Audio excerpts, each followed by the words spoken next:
Hello friends, welcome.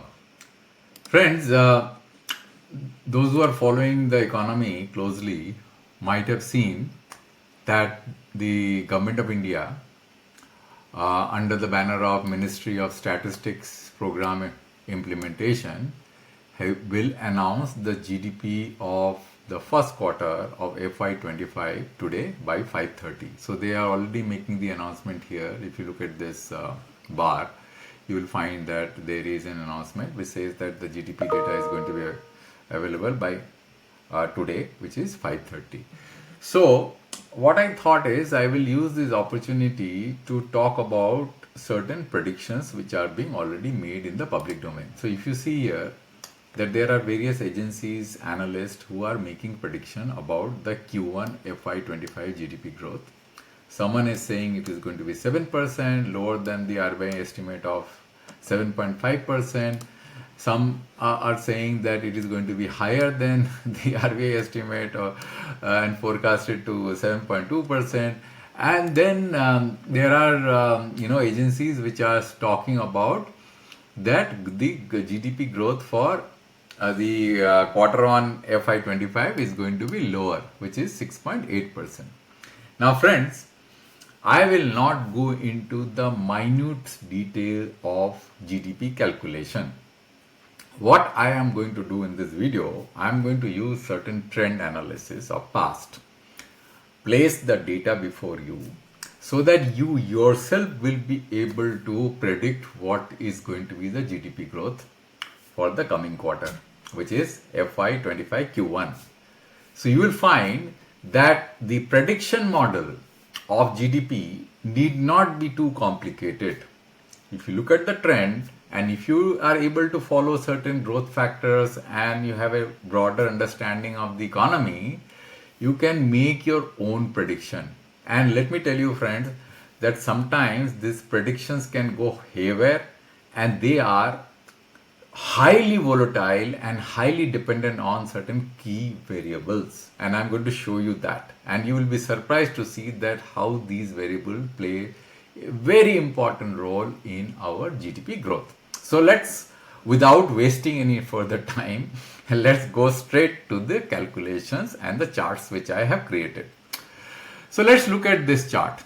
This is a very important chart. Let me adjust my face so that the discussion can become much more easy and simple and you do not get blurred by these charts. So if you look at this, let me explain to you first what is there in the screen. So in the screen you have on your right hand side a dashboard which is giving us the Indian GDP trend based on a chosen time scale. And I am going to explain to you how this time scale can be changed according to your needs, because you need to compare certain time reference in order to calculate GDP, which is important. You can't just compare anything. There is a formula and there is a process in place for in which GDP is calculated, and I'm going to show you that. On your left hand side, I have done some prediction. And this is where the prediction is. As I go through in this video, you will be able to understand what I'm talking about. Okay. So let's first go on the right hand side of your screen and talk about how to read these numbers. So if you see here, let me just take my pen out because then I'll be able to control the drop boxes. So the drop boxes that I have here is giving you all the options: GDP constant, GDP current, GVA constant, GVA current. So I am going to use GDP constant because that's the reference which is being used to declare GDP growth. Means it is taken at a reference price where it is assumed that if you take into consideration the value of rupee remaining as same at the start of the series, what is the growth in real term? That's called real term.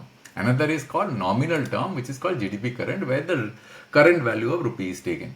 Means whatever is the value of rupee today, that is how GDP is calculated, whereas in GDP constant, the value of rupee is taken as the reference when the series started. Okay. Then I have another drop box where I basically have various type of options. So I will use the value rupees lakh crores to make the calculation. Then I have got quarter and year. because GDP can be on a quarter basis, on a year basis, and then the number of time units that I can put on display, and then I can move the the overall window frame either in the forward direction and the backward direction, how many time units they can enter here. And then this is important. Here I can display all the quarters. If I say all, means it is going to be sequentially displayed. Means it will start with a certain financial year. Let's say it is starting with FY18 Q1, depending upon the window size, and then it is going to go sequence, right, in the forward direction till FY24 Q4. And if you want, I can actually add one more quarter here. I think it is not coming like that. Let me just so let's forget about that because the controls are different. Sometimes I get myself confused what I have written. My dashboards are so many, I get myself confused. So forget about that. It is showing till FY24 Q4. Okay. Now, how GDP is calculated? GDP for a particular quarter, if it is on a quarter basis, you compare the values on the specific quarter of the previous financial year. And therefore, I have dropped down from the drop down menu, I have chosen quarter one. So what it will do for all the financial years, quarter one numbers are going to get displayed. Can you see that? Only the quarter one numbers are getting displayed here. Only quarter one numbers. You see here? Similarly, if from the drop down menu, if I am going to drop down for quarter two, all the quarter two numbers are going to get displayed, because this becomes very easy for me to compare, because GDP calculation is always for a particular quarter in the previous financial year versus the current quarter of the current existing quarter of the current financial year. So the difference and the growth is calculated like that. Now, if you take year as a time reference, then it is going to be of the value at the previous financial year versus the value in the current financial year, right? So it has to be mapping, quarter has to be mapped, exactly 1 to 1. So I will use quarter one here because I'm more interested in the current GDP, the GDP numbers which are going to be announced for FY25 Q1. So that's the number I am going to be interested in, and the number that we see here is FY24 Q1 because FY25 Q1 numbers are not available yet. Okay. Now let's do some prediction here. So how do I predict?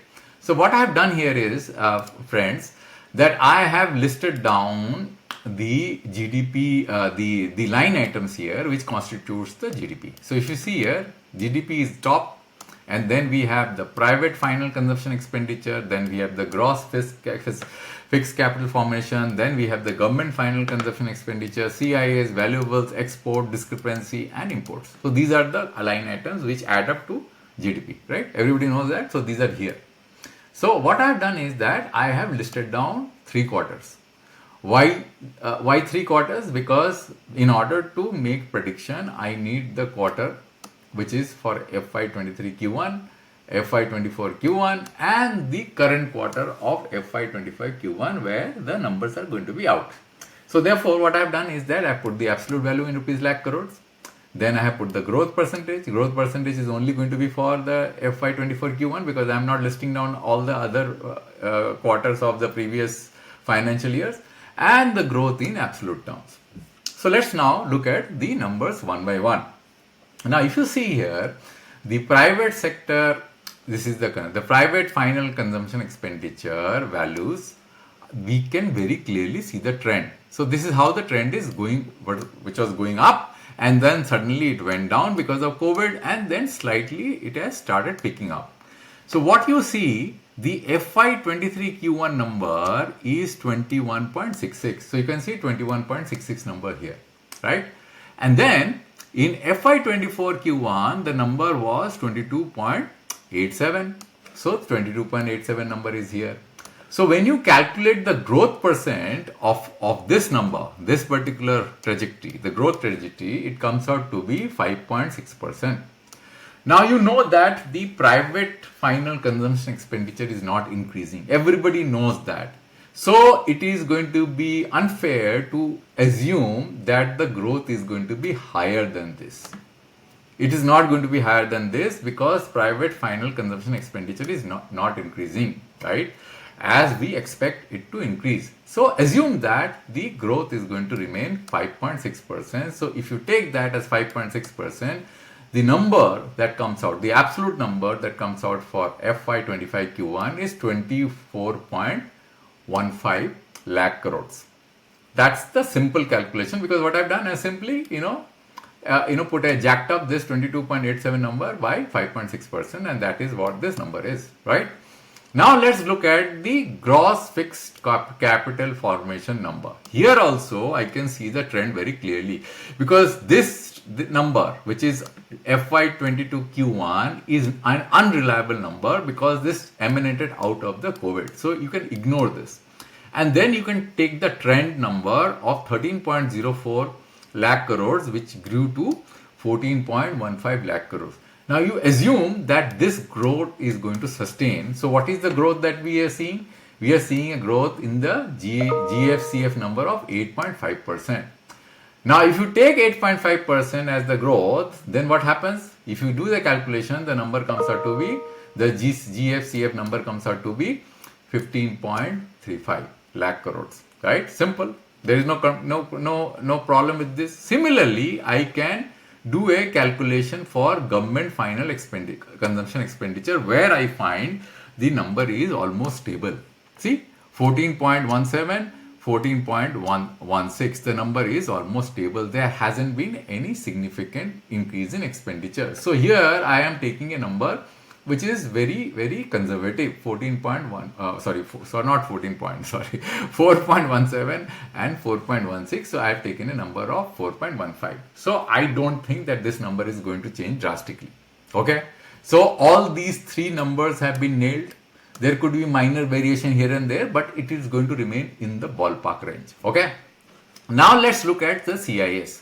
Now the CIS number is also stable.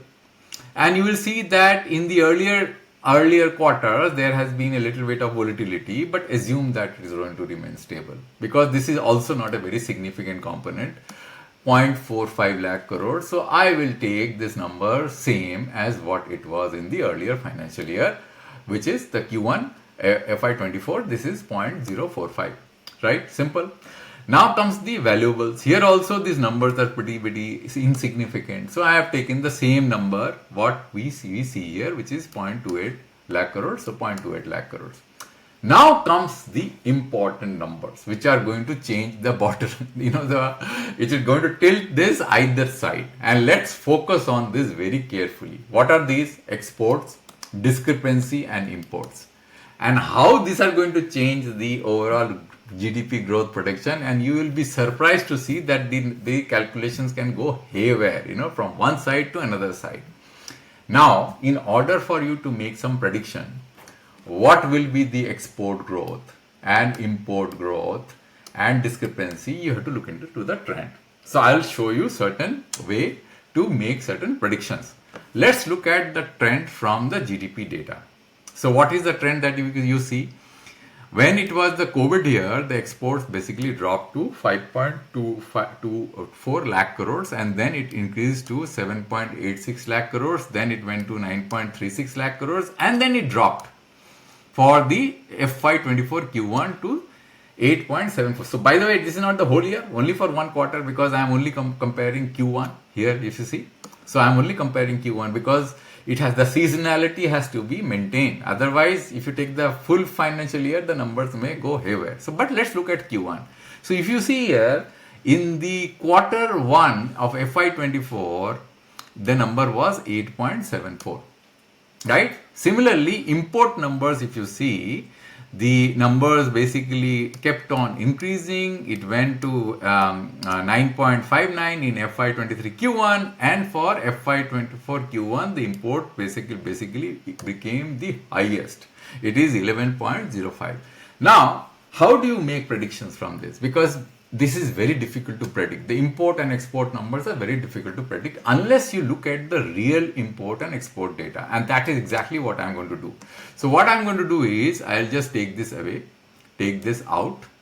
And once I take this out from the screen, and I'm going to put this and overlap this on the import export data. So let's look at the import export data. I'll just take my screen here. I'll blow this.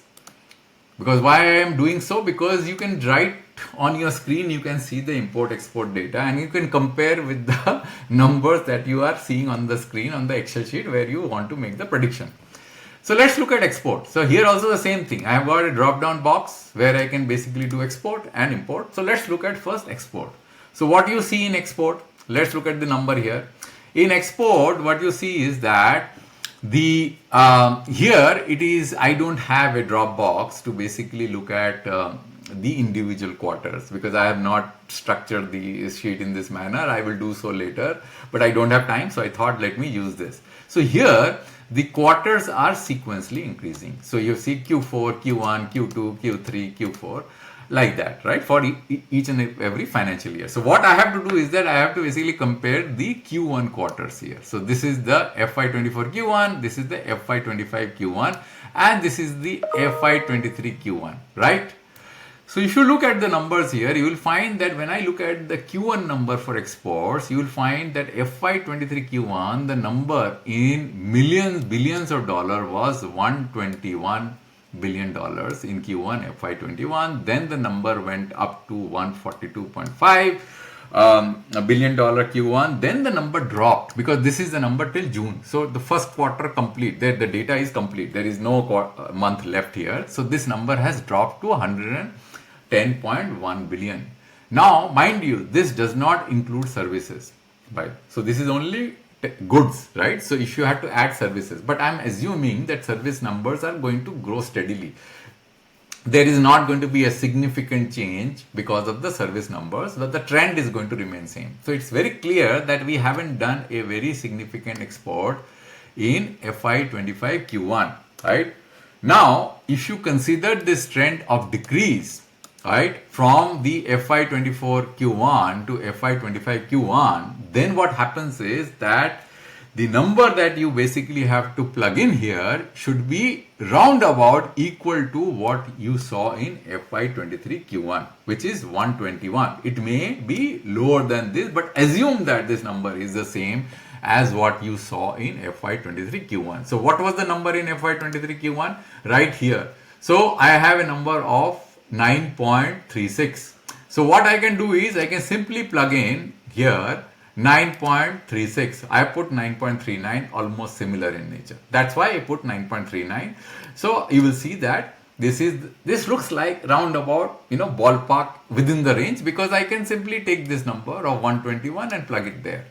I will be fine, looks to me, by looking at this trend, and you can also very clearly see this. Now let's look at the import numbers. Here also we will do the same kind of analysis and see these numbers. FY23 Q1, FY24 Q1, and then FY25 Q1. So here what I see?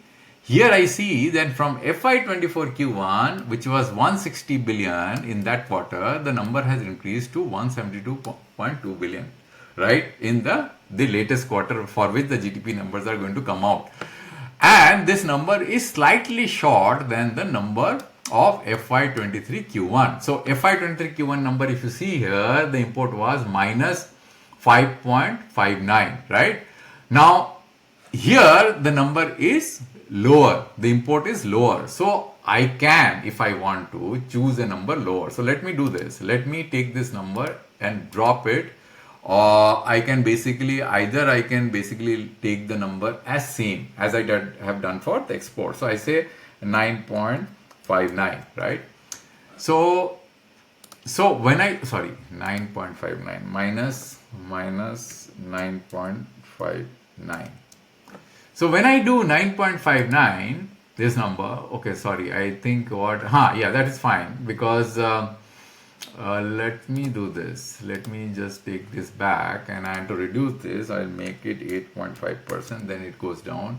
I'll make it minus 8%, because if I change the calculation, then what happens is minus 6%, minus 5%, maybe minus 2%, minus 1%, or let's say make it 1%.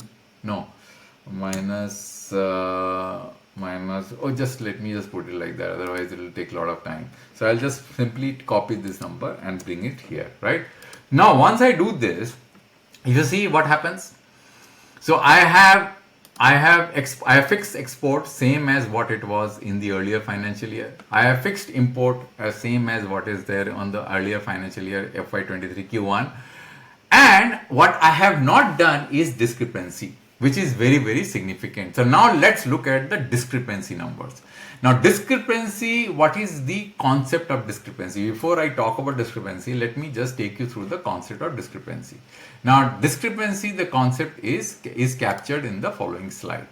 Now when you do GDP calculation, the GDP calculations are done using various methods. You can do GDP calculation using production method, income method, expenditure method, and when you do GDP calculation with all these methods, there is a discrepancy which arises. Because of why? Because of measurement errors, which is because of timing differences, statistical error, inconsistency, and the formula for discrepancy is right here, which says GDP from production minus GDP from income minus GDP from expenditure, right? That's the formula for discrepancy. Now let's go straight to the chart, and if you see here, the discrepancy that we saw in FY24 Q1 was 1.32 lakh crores, right? Now the discrepancy values are quite volatile. So since we have done import and export, what I'm going to do, I'll just take this out, and then what I'll do is I'll take the GDP numbers back to the dashboard, and then I will plug this with the GDP so that we can start comparing the GDP, and I'll look at the discrepancy. So let's do this. Just a minute, let me just plug this here, bring it here. Just a minute, sometimes it takes time. Yeah, it is here. And now I'll take this here. Now let's look at the discrepancy number. So when I see discrepancy, you'll see that discrepancy is quite volatile, right? If I increase the number, so from FY12, right, till in FY24 Q1, you see that the numbers are quite volatile. There is absolutely no consistency in discrepancy. I don't see any consistency. See, numbers were very low, then slightly positive, then slightly negative, and then they were slightly positive. And after COVID, the numbers have become for Q1 extremely volatile. See, if you see here, FY22 Q1, the number was almost a lakh crore, 0.9 lakh crore volatile. Then it was minus 0.63 crore volatile. Then in the FY24 Q1, the discrepancy number was positive 1.32 crore volatile. Now, if the number is positive, if the discrepancy number here, if I plug in a positive number here, then what happens? I will bump up the FY24 Q1 number of GDP. The number will go up. If I assume that this is going to be the same number here, 1.32 number. If I assume 0, then the number is going to go down. If I do negative, the number is going to go down. So let's assume that this, as I've taken the same number for export and import for FY23 Q1, if I take the same number of for FY23 Q1, then what happens? Look, the GDP growth for FY23 Q1 fell to 4.03%. So the game is about discrepancy and modulating the export and import numbers. I don't think the export numbers are going to change significantly than what I have described here because of the reference which I showed you. You can tweak the import number here and there, but the game is going to be about the discrepancy. So if I put 1 here, let's say 1 lakh crores, look, the GDP number was significantly higher. So if I make it 0, then it becomes 8.03%. You saw the prediction was around 7%. So for the GDP number to be 7%, I have to pull the discrepancy number down by how much? 0.5 lakh crores. You see? So this is how you play this game. It is see the numbers, there are only 4 or 5 important line items. So when you are making predictions, you will always find that some numbers are going to go away where exports numbers are not going to change significantly. I suspect that the import numbers can be higher. So let's say the import numbers, if I take there as, let's assume that if I take the import numbers the same as what we saw in FY24 Q1 as 11 lakh crores, then this number goes down below and the GDP and the discrepancy number has to go up in order to make it to 7% GDP growth. You saw this, how this prediction is so volatile and so difficult. How can anybody make predictions, right? So accurate predictions. I do not understand. Maybe RBI can, because RBI has all the data with them. They know exactly what they are doing.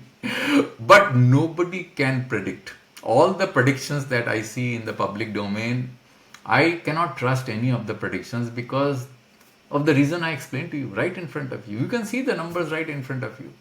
How can you basically make prediction? How do you know what will be the discrepancy when the discrepancy numbers are so volatile? There is no way to predict. There is no trend on discrepancy here. Do you see? How can you say that? You can say about export, you can say about import. How can you say about discrepancy? So I thought to do this video to explain to you what is going on and what kind of difficulty that we have, so the external predictions numbers cannot be relied upon. With that kind of accuracy. Ballpark prediction is fine, but you can't make accurate prediction unless and until you have all the data right in front of you in your hands, which the government of India has. They can make predictions, but no external predictions can be made. So I hope, friends, you have understood what I'm talking about. And I probably think that you have understood the logic about this number game, which you can only understand when you look at the trend. By not looking at the trend will make you very difficult to appreciate what I have discussed before you. So hope you have liked what I have explained, and if you have any questions, let me know in the description section and I will come back to you with a new video next time. Thank you very much.